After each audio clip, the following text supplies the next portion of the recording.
ابو بکر صدیق اور جس چادر تطہیر دا ذکر ذاکر کردا ہے کہ چادر تطہیر حضرت علی دے سر تے آئی، حضرت سیدنا حسن دے سر تے آئی، حسین دے سر تے آئی، فاطمہ دے سر تے آئی، اور میں کہنا وہ چادر دی بڑی عظمت ہے، بڑی شان ہے، بڑا مقام ہے، لیکن ہجرت دی رات وال بھی تو ذرا نظر مارنا، اور ہجرت وال بھی ویکھ، میرے آقا ہجرت کر کے مدینہ طیبہ گئے، میرے وقت تک لوگ آ رہے نے، ابو بکر صدیق رضی اللہ تعالیٰ عنہ نے اپنی چادر نکالی، انج کر کے تان کے کھڑے ہو گئے نے،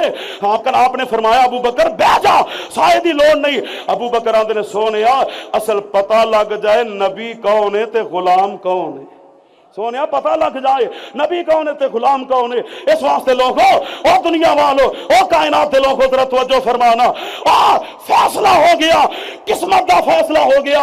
اپنے اپنے مقدر دی گل ہے، اور نبی دی چادر حسن دے سر تے، نبی دی چادر حسین دے سر تے، نبی دی چادر فاطمہ دے سر تے، نبی دی چادر